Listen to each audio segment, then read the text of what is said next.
बहुत वक्त पहले एक जंगल में एक बूढ़ा जादूगर रहता था। उस जादूगर के पास काले और सफेद रंग के दो चांद थे। जादूगर दोनों चांदगर का इस्तेमाल करके हमेशा गरीब लोगों की मदद किया करता था। फिर कुछ दिनों बाद अचानक जादूगर बहुत बुरी तरह बीमार पड़ जाता है। लगता है अब मैं जिंदा नहीं बचूंगा। मेरे मरने का वक्त आ गया है। देखो, मेरे मरने के बाद तुम दोनों गरीब और लाचार लोगों की मदद करते रहना। इतना कहकर वो जादूगर मर जाता है। जादूगर के मरने के बाद सफेद चांद को बहुत ज्यादा दुख होता है, लेकिन काला चांद खुशी से नाचने लगता है। देखो, अपने मालिक की बात याद रखना कि हम लोगों को गरीब लोगों की मदद करनी है। ये बुढ़ा मर गया और मुझे इस बात की बहुत खुशी है। आज के बाद मैं दूसरे लोगों को परेशान करूंगा और उसमें मुझे बहुत मजा आएगा। फिर अगले दिन दो गरीब औरतें उन दोनों चांद से मदद मांगने आती हैं। कल रात तेज बारिश की वजह से मेरा घर टूट गया है। मुझे पर रहम करके कुछ पैसे दे दो। हाँ, मुझे भी पैसे दे दो। मेरा घर भी टूट गया है ताकि मैं पैसे जोड़कर अपना नया घर बना सकूं। देखो बहनों, मैं सिर्फ अनाज पैदा करने की ताकत रखता हूँ, लेकिन ये काला चांदगर जितने चाहे उतने पैसे बना सकता है। हाँ, इसने बिल्कुल सही कहा। मैं ढेर सारा पैसा बना सकता हूँ, लेकिन मेरी एक शर्त है। उसके लिए तुम दोनों को आपस में लड़ाई करनी होगी। जो औरत जीतेगी मैं उसे माला माल कर दूंगा।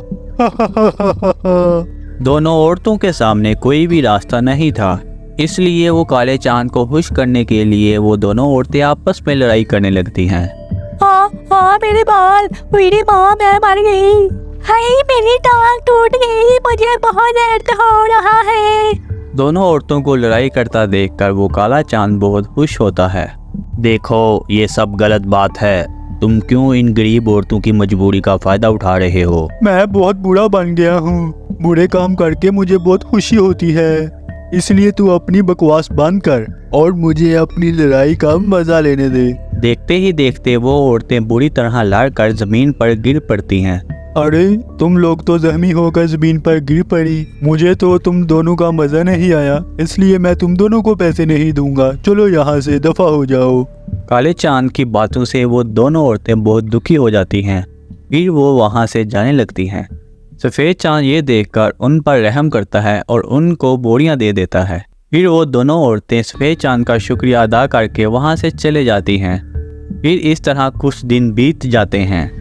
फिर एक दिन एक बूढ़ा लड़का अपनी एक जवान लड़की को वहाँ लेकर आता है। सुनो, एक हादसे में मेरी बेटी का पाँव बहुत बुरी तरह जख्मी हो गया है। मैं इसका ऑपरेशन करवाकर इसे ठीक करना चाहता हूँ, वरना इसकी शादी टूट जाएगी। मुझ पर रहम करके मुझे कुछ पैसे दे दो। अरे सुन बूढ़े, अगर तुझे पैसा चाहिए तो तुझे मेरे सामने डांस करके दिखाना होगा, उसके बाद मैं तुझे पैसे दूंगा। मजबूर होकर वो बूढ़ा वहाँ डांस करने लगता है, लेकिन थोड़ी ही देर में वो थकान की वजह से गिर जाता है।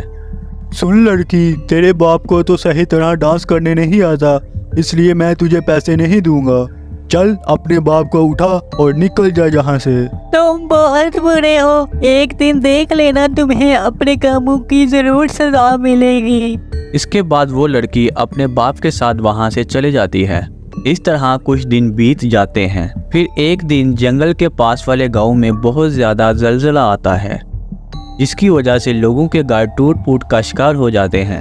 फिर गांव के लोग मदद के लिए उन दोनों चांदगर के पास आते हैं। हमारी मदद करो, जलजले की वजह से हमारा घर तबाह हो गया है, हम पर रहम करो। देखो, मुझे तुम लोगों को रोते देखकर बहुत खुशी हो रही है, इसलिए मैं तुम लोगों को पैसे नहीं दूंगा, बल्कि तुम लोगों की मजबूरी देखकर खूब हंसूंगा। ऐसा मत कहो, हम सब बहुत मुसीबत में है। ये देखो, हम पर रहम करो। हमारे छोटे छोटे बच्चे हैं, उन पर ही रहम कर दो। बेकार की बातें करके मेरा दिमाग मत खराब करो, वरना तो अच्छा नहीं होगा।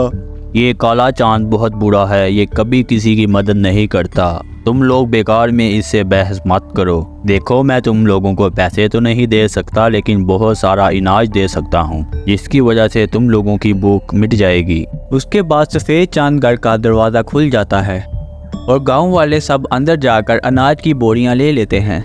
उसके बाद गाँव वाले सफ़ेद चांद को दुआ और काले चांद को बदवा देते हैं। फिर वो वहाँ से चले जाते हैं।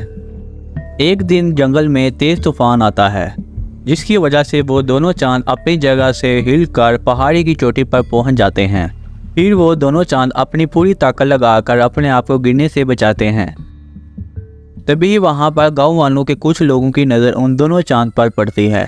अरे वो देखो, वो दोनों चांद का खाई में गिरने वाले हैं, हमें उन्हें बचाना होगा। सभी लोग उन दोनों को बचाने के लिए वहां पहुंच जाते हैं। देखो, ये सफ़ेद चांद का बहुत अच्छा है। वो हमेशा बुरे वक्त में गरीबों की मदद करता है। हम सिर्फ उसे ही बचाएंगे। फिर वो सभी गांव वाले अपनी रस्सियां निकाल कर सफ़ेद चांद को ऊपर डालकर वो उसको खींचकर वहां से ले जाते हैं। अरे तुम लोगों ने इसको तो बचा लिया, मुझे भी तो बचाओ, वरना मैं खाई में गिर जाऊंगा। तू बहुत बुरा चांद है, तूने हमेशा दूसरों का फ़ायदा उठाया है। चल भाग यहाँ से, हम तेरी कोई मदद करने नहीं वाले। फिर सारे गांव वाले उस चांद को धक्का देकर उस खाई में गिरा देते हैं। अरे मर गया रे, कोई मुझे बचाओ, मैं मर गया रे। खाई में गिरने की वजह से उस पूरे चांद के टुकड़े टुकड़े हो जाते हैं। इस तरह उस बूढ़े चांद का खात्मा हो जाता है।